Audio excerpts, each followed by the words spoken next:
Mungkin cara menghadapi dari rasa sakit hati, dari rasa pengalihan insecure itu gitu kan, itu dengan meningkatkan kepedean di kita, ya nggak sih, meningkatkan produktivitas diri gitu kan. Kita ambil ilmunya dari mereka, kita kenalan, lebih dekat sama mereka. Biar apa? Biar kita itu juga kalau kata orang tua ya ketularan rezekinya kayak gitu. Tapi sebenarnya kita biar bisa apa ya, mengadaptasi apa yang mereka bisa gitu teman-teman. Halo semuanya, selamat datang di podcast Kulik Asik bersama saya Susi Ernawati. Nah, kali ini kita sudah kedatangan tamu yang sangat luar biasa, juara 1 Putri Duta Genre Jawa Timur dan juga mahasiswi Universitas Muhammadiyah Ponorogo yang audiens teman-teman yang nonton maksudnya ya. Oke, di sini kita bakal kenalan dulu nih bersama Kak Lala. Hai Kak Lala. Halo semuanya, halo teman-teman. Mungkin bisa perkenalan dulu sama yang nonton Kak Lala. Oke, halo guys, sebelumnya aku mau kenalan dulu. Tadi udah diperkenalin sebenarnya. Cuma aku mau kenalan, nama aku Nadila Skarlamesti, akrab biasa dipanggil Lala. Aku semester 7 di Universitas Muhammadiyah Ponorogo. Oke, nah iya. Oke teman-teman, di sini kita bakal ngulik-ngulik ya tentang tips-tips atau gimana sih caranya. Mungkin kan Kak Lala di sini sangat berprestasi sekali ya. Terima kasih. Iya. Mungkin di sini Kak Lala bisa bagi tips, nanti trik and tipsnya ya bareng teman-teman, beberapa kisah di balik kisah nih Kak Lala. Ya, bagaimana sosok kisah Kak Lala terbentuk seperti yang sekarang ini kita kenal gitu. Mungkin mulai dari apa ya, bawah sampai mungkin sampai sekarang ini Kak Lala.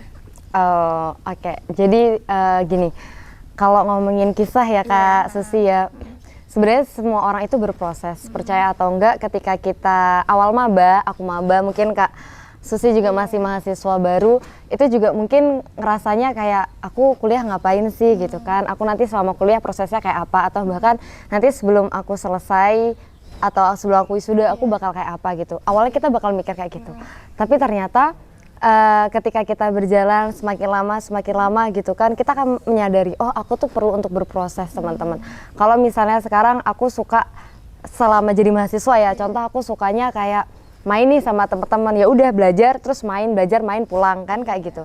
Tapi ternyata hal-hal yang kayak gitu tuh nggak apa ya teman-teman, kurang kena kalau misalnya kita ada hidup di era revolusi industri kayak gini.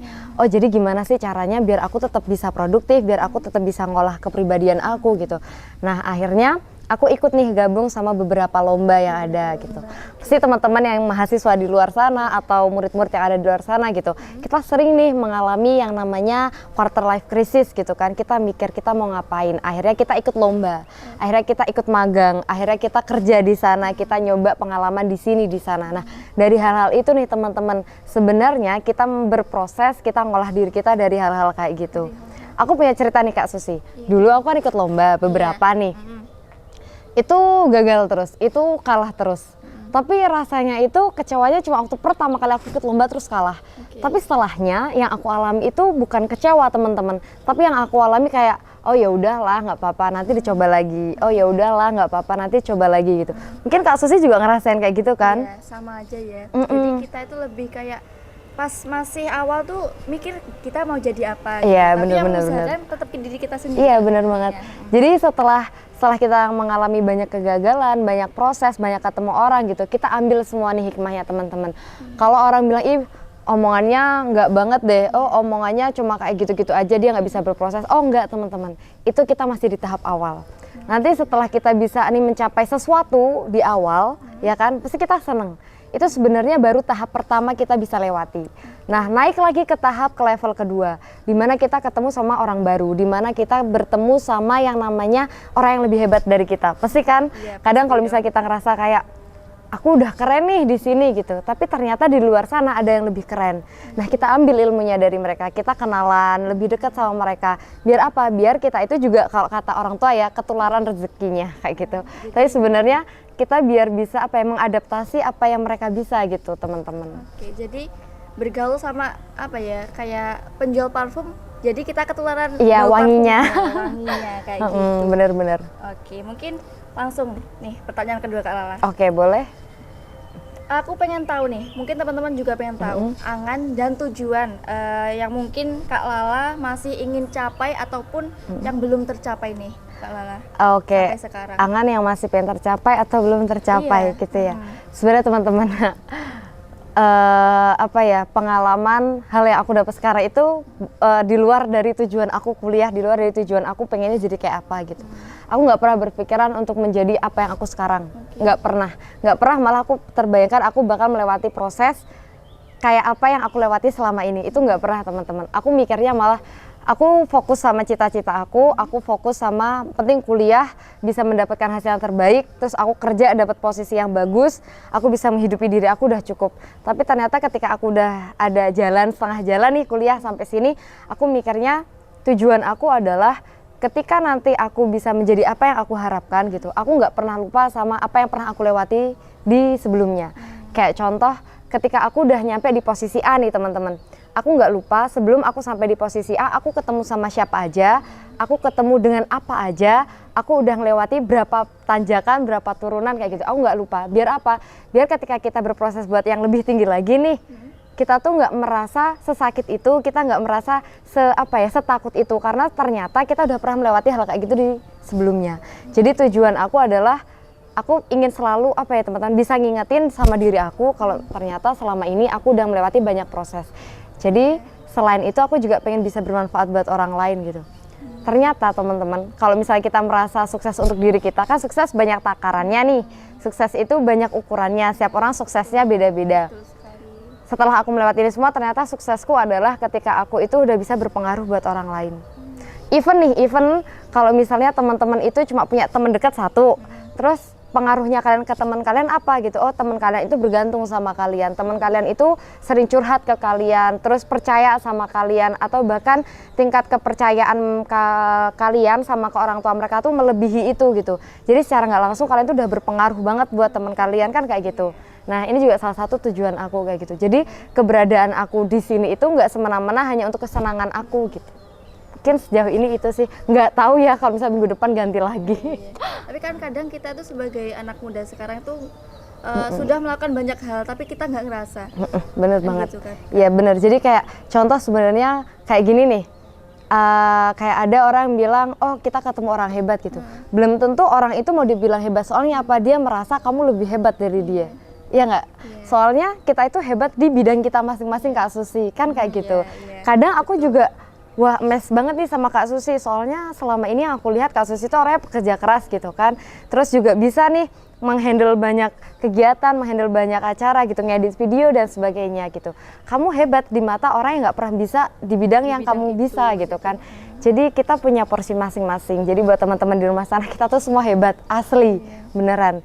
Kadang yang namanya hal sederhana deh, kayak kita ngetik cepet deh, ngecat cepet gitu ya. Aku nggak bisa namanya ngetik di handphone itu cepat tanpa typo. Nggak bisa teman-teman. Tapi aku heran sama orang-orang yang bisa ngetik cepat tanpa typo. Nah itu berarti sensor motorik jarinya dia itu lebih hebat daripada kita, kan kayak gitu. Sering banget ya Kak Lala itu tipu gitu sampai kadang apa gitu. Iya benar banget, saking seringnya ya, sampai semua orang tuh bilang Lala itu kalau ngetik gak tipu tuh bahaya.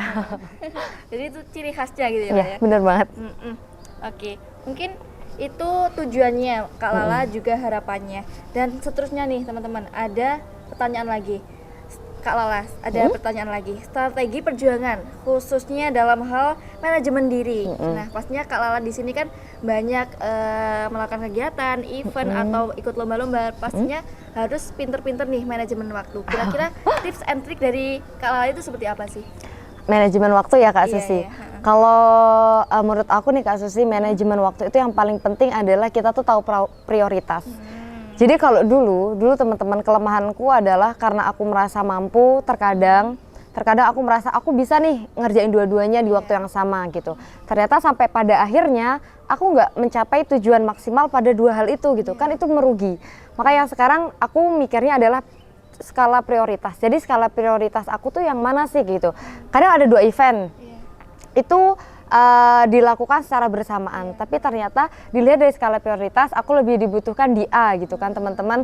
Jadi aku lebih mengkoordinasi di A. Oh secara nggak langsung aku harus skala prioritasku di A dahulu, baru nanti yang B. Tapi kalau yang namanya kuliah itu penting ya teman-teman. Kalian niat awal tuh kuliah, jadi skala prioritas teman-teman itu juga di kuliah dulu, baru kegiatan-kegiatan yang lain. Oke, jadi lebih ke gimana kita ngaturnya Iya, ya. benar-benar. Prioritas teman-teman itu ada di mana, itu yang didahulukan. Oh, oke, jadi kayak kita itu, aku kan sering kan ya, Mm-mm. aku juga kan gabut nih ya, Iya, tapi benar-benar. rasanya itu kok semakin banyak kegiatan, ini banyak kegiatan tapi aku nggak bisa maksimal di salah Satu kayak gitu. Soalnya kadang kalau misalnya kita gabut nih kan, awalnya kosong terus banyak kegiatan kita seneng. Iya. Cuman kita tuh lupa buat mana sih yang harus kerjakan dahulu kan kayak gitu. Akhirnya malah semuanya itu malah nggak kecapai gitu. Ada pepatah kan bilang siku capang siku caping. Kalau misalnya kita lagi mengaih sesuatu terus kita mengejar sesuatu, nah hal ini yang akan terjadi adalah kita akan nggak dapat dua-duanya. Karena apa? Ketika kita fokus untuk meraih sesuatu, hal yang kita bawa tuh terlupakan. Jadi pada akhirnya kita nggak dapat semuanya. Tapi kalau misalnya kita menyelesaikan yang satu dulu, prioritas kita A, baru kita jalan ke yang B, baru jalan ke yang C. Percaya atau enggak, kita bisa menyelesaikan di waktu yang sama, deadline yang sama, tapi capaian hasilnya itu berbeda gitu. Tapi di sisi lain, kalau itu juga punya jadwal apa ya? Ada list gitu nggak sih kalau buat Ada. kegiatan tetap ada? Ada dong. Soalnya secara nggak langsung ya, kita tuh sebenarnya banyak kegiatan terus kita lupa. Akhirnya paling nggak lah kita punya jadwal timing nih. Tanggal sekarang aku hari ini segini, tanggal ini aku kayak gini, tanggal ini kayak gini. Soalnya kalau nggak dibuat kayak gitu, nggak inget. Amburadul gitu ya. Malah kadang kalau misalnya kita lagi podcast kayak gini ya, mungkin bisa jadi tadi malam aku lupa gitu. Kalau misalnya pagi ini aku nggak pasang reminder kayak gitu.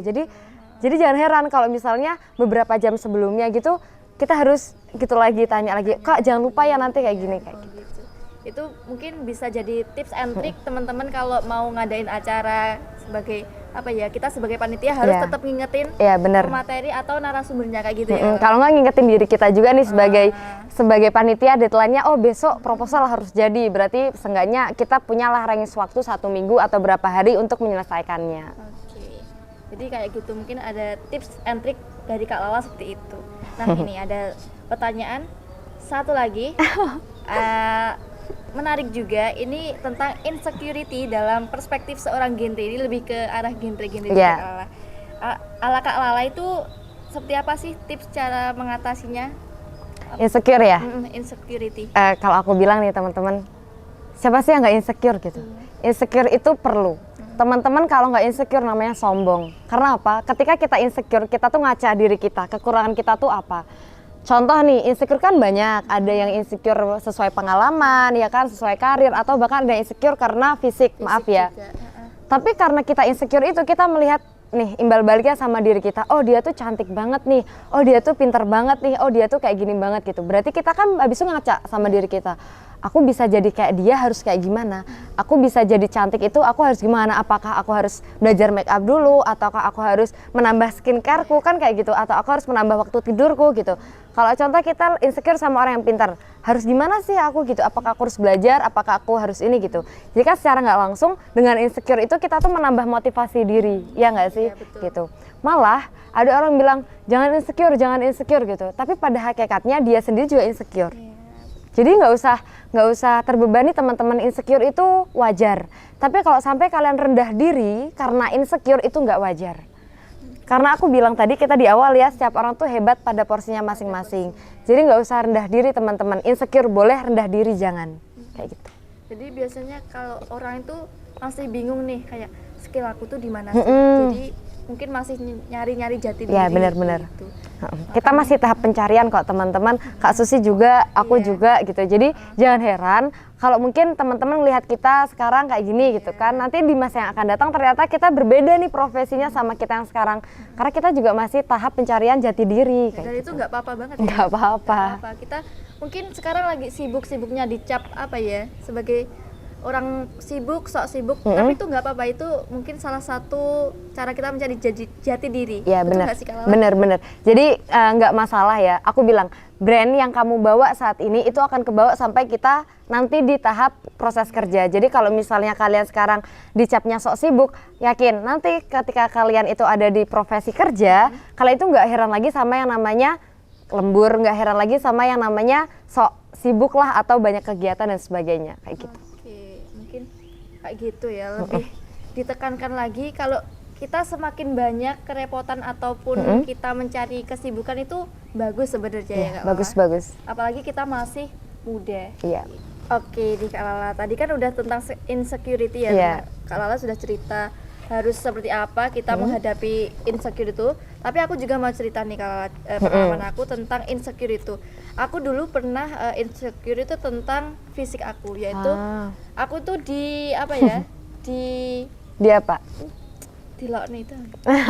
Oh, ada yang bilang. Ya, ada yang bilang aku tuh giginya kayak gigi kambing. Nah itu buat aku jadi senyum tuh nggak mau, jadi cuma senyum tanpa kelihatan giginya kayak gitu. Tapi aku menutupi itu dengan cara aku pede kayak gitu. Bener.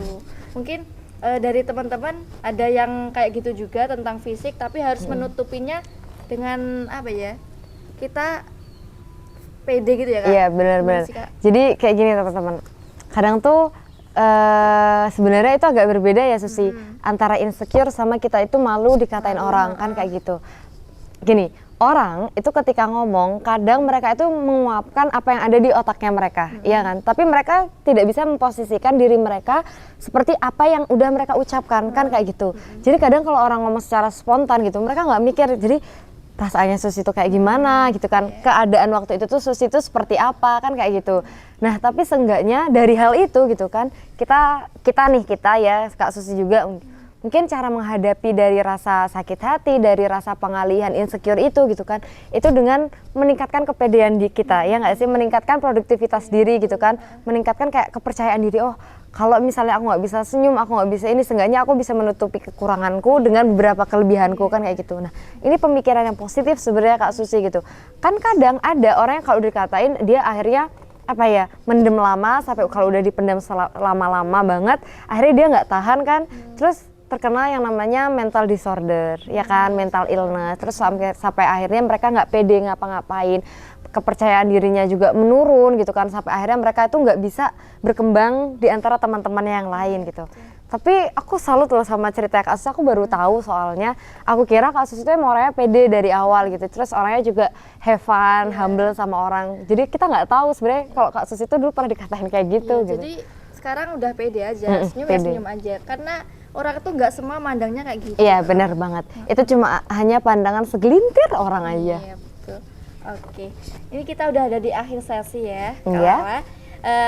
Oke, tadi obrolan kita itu sangat asik sekali membahas tentang ya tips and trick, terus prestasi-prestasi.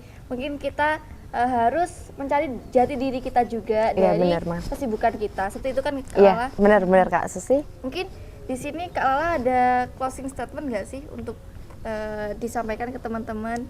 Closing statement, ada.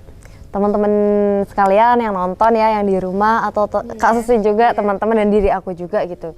Kalau membahas tentang apa yang akan kita capai di masa yang akan datang gitu, itu proses, itu jalani.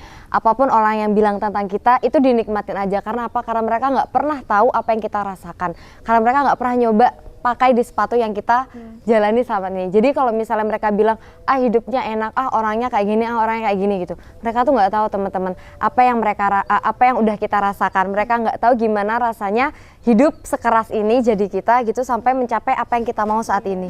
Jadi let it go aja, jalanin aja apa yang kalian mau gitu, karena sejatinya ya ketika kalian udah jalan sesuai apa yang kalian mau itu, kalian itu udah self love juga, kalian mencintai diri kalian juga, kalian juga mencintai yang namanya cita-cita kalian, masa depan kalian.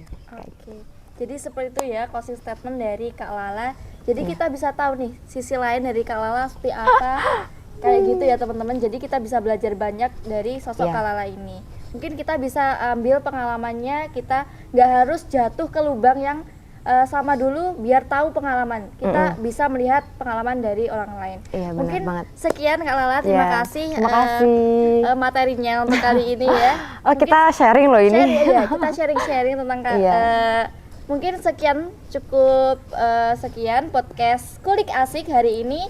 Terima kasih. Wassalamualaikum warahmatullahi wabarakatuh. Waalaikumsalam. Terima kasih Kak Susi. Terima kasih. Diminum dong Kak Susi.